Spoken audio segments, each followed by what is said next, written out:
नमस्कार, हिंदी प्रमा चैनल में आपका स्वागत है।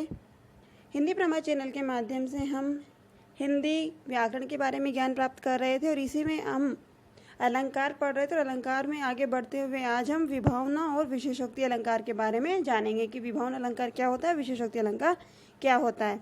सबसे पहले हम विभावना अलंकार को देखते हैं कि विभावना अलंकार क्या होता है। विभावना अलंकार जो है, इसमें एक शब्द है विभाव, वि भाव और ना। तो इसमें इस विभाव जो शब्द है, इस विभाव शब्द का अर्थ हम देखते हैं। इसका अर्थ होता है कारण, और विभाव के साथ ना जुड़ा हुआ है, अर्थात हम कह सकते हैं कि विभाव ना, जहाँ ना मतलब नहीं, जहाँ विभाव ना हो। तो इस आधार पर हम जान सकते हैं कि जहाँ कारण ना हो वहाँ विभाव ना होता है। और काव्य पंक्ति में इसका किस प्रकार से प्रयोग, काव्य पंक्ति के आधार पर हम देखते हैं कि अलंकार में इसका किस प्रकार से प्रयोग होता है। जहाँ बिना कारण के ही, जहाँ बिना कारण के ही कार्य का होना वर्णित हो, कारण नहीं है कार्य के होने का, फिर भी काम हो रहा है, वहाँ क्या हो जाएगा, विभावना अलंकार हो जाएगा। अब इसकी हम पहचान देख लेते हैं। आप विभावना अलंकार को पहचानोगे कैसे, पता लगाओगे कि ये विभावना अलंकार है। तो जहाँ पर काव्य पंक्ति में बिना, बिनु, बिनहि, रहित या जिससे नहीं होने का भाव उत्पन्न हो, ऐसे शब्दों का प्रयोग हो रहा हो, तो हम वहाँ पर विभावना अलंकार मानते हैं। वैसे तो यही आ जाता है, बिनु, बिनहि, रहित या बिना से ही पता लग जाएगा हमें।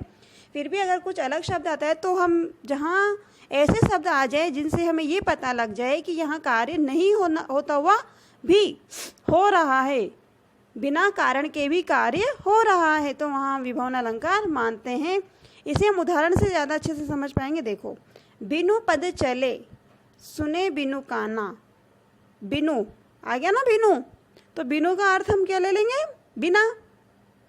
किसके बिना, पद, पैर, पैर के बिना चलना, तो हो गया ना, कारण के बिना ही कार्य का होना। सुने बिनु काना, अब कान के बिना सुनना, तो बिनु पद चले, सुने बिनु काना। कर बिनु कर्म, कर्म अर्थात कार्य, कर अर्थात हाथ, तो कर्म के बिना यानी कि हाथ के बिना काम का करना।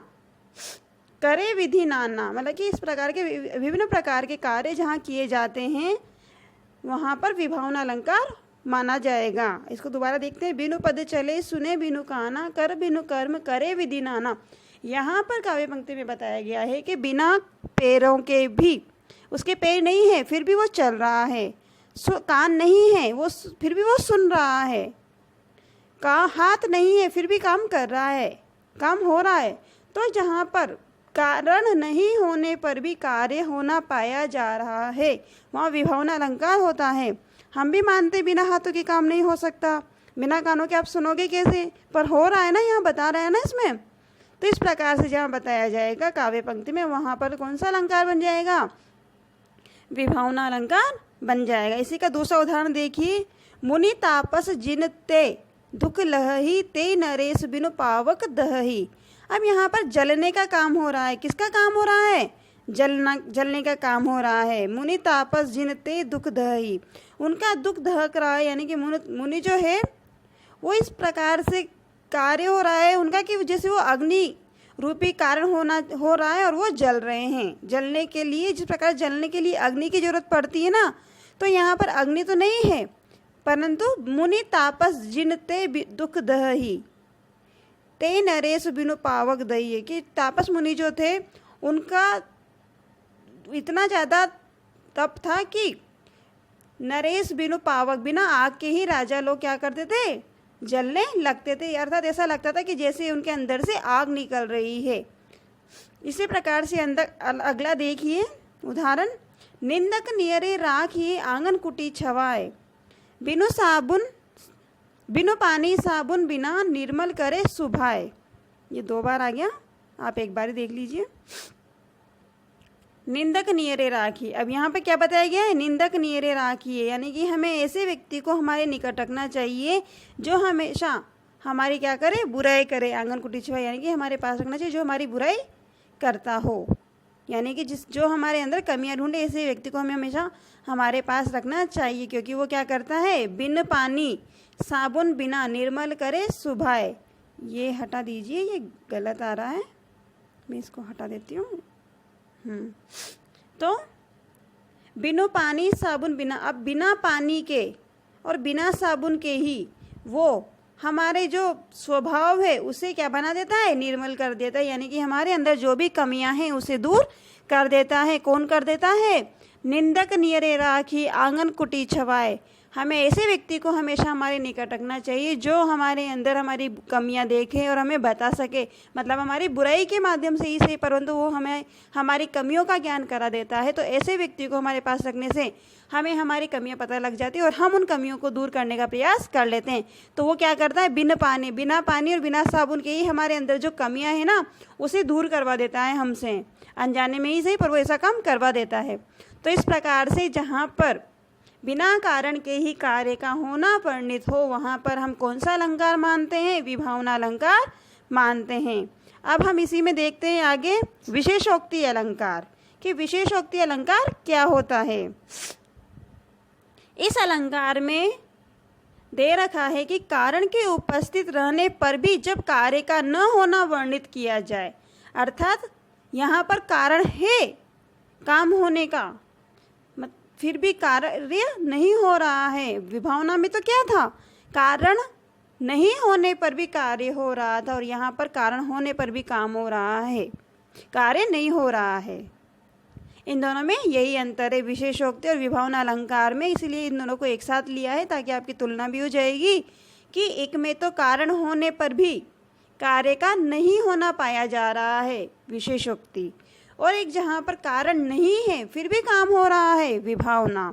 ठीक है, तो विशेषोक्ति अलंकार देखते हैं हम। कारण के उपस्थित रहने पर भी जब कार्य का न होना पाया जाए वहाँ पर विशेषोक्ति अलंकार होता है, अर्थात हम कह सकते हैं जहाँ पर्याप्त कारण है फिर भी काम नहीं हो पाए वहाँ विशेषोक्ति अलंकार हो जाता है। इसे हम उदाहरण से देखते हैं, आपको अच्छे समझ आ जाएगा। जैसे ये उदाहरण है, तेरे नैना सावन भादो फिर भी तेरा मन प्यासा, एक गाना है ये, तेरे नैना सावन भादो फिर भी तेरा मन प्यासा। तो इसमें क्या है, उसके नैन क्या है, सावन भादो है, सावन का महीना, और भादवे का जो महीना होता है उसमें बारिश होती है। तो जब बारिश होती है तो हर किसी की प्यास बुझती है क्योंकि पानी मिलता है। तो यहाँ पर क्या बता रहा है कवि कि तेरे नेत्रों से लगातार सावन भादो की तरह बारिश होती रहती है फिर भी तेरा मन प्यासा ही रह जाता है। तो पानी से प्यास बुझती है, परंतु पानी उपयुक्त होने पर भी यहाँ पर मन की प्यास नहीं बुझ पा रही है। तो कारण है ना पानी प्यास बुझाने के लिए, फिर भी प्यास नहीं बुझ रही है। तो यहाँ पर कारण होने पर भी काम नहीं होता हुआ पाया जा रहा है। तो इस प्रकार से जहाँ होगा वहाँ कौन सा अलंकार हो जाएगा, विशेषोक्ति अलंकार बन जाएगा। अब दूसरा उदाहरण देखिए इसी का, पानी बीच में, सॉरी यहाँ मीन है, मैंने लिख रखा है, मैंने गलती से हो गया ये मीन। पानी बीच मीन प्यासी सुनी सुनी मोहे आवत हंसी। अब मीन जो है अर्थात मछली जो है वो हमेशा किसके बीच में रहती है, पानी के बीच में रहती है, और पानी के बीच में रहने पर भी उसकी प्यास ही नहीं बुझती। जैसे उसे पानी से बाहर निकाला जाता है वो तड़पने लगती है, अर्थात उसकी प्यास बुझती ही नहीं है, समाप्ति नहीं होती है। तो इस बात को देखकर सुनकर हमें अचरज लगता है कि जो मछली हमेशा दिन रात पानी में रहती है वो पानी के बिना एक पल नहीं रह पाती है, बाहर निकलते तड़पने लगती है, क्या उसकी प्यास नहीं बुझ पाती है। तो इस प्रकार के काव्य पंक्तियाँ जहाँ होगी वहाँ पर क्या हो जाएगा, विशेषोक्ति अलंकार हो जाएगा। तो ये थे हमारे विभावना और विशेषोक्ति अलंकार अथा अलंकार के ही भेद हैं। ये एक बार हम दोबारा देख लेते हैं। विभावना अलंकार में कारण के न होने पर भी कार्य का होना पाया जाता है। पहचान है बिना बिनो बिनहि रहित आदि शब्द आते हैं काव्य पंक्ति में, जैसे इनमें आ रहे हैं, बिनु पद चले सुने बिनु काना, मुनि तापस वाला रहा, निंदक नियरे राखिए वाला रहा। और इसी प्रकार से विशेषोक्ति अलंकार में क्या होता है, कारण उपस्थित है परंतु फिर भी काम नहीं हो रहा है। जहाँ कारण के होने पर भी कार्य नहीं होता हुआ दिखाई दे वहाँ पर कौन सा अलंकार बन जाएगा, विशेषोक्ति अलंकार बन जाएगा। जैसे तेरे नैना सावन भादो फिर भी तेरा मन प्यासा। तो दोस्तों ये था हमारे आज का विशेषोक्ति और विभावना अलंकार। आप इस वीडियो को दोबारा सुनना, समझना, आपको और अच्छे से समझ में आ जाएगा। थैंक यू, धन्यवाद।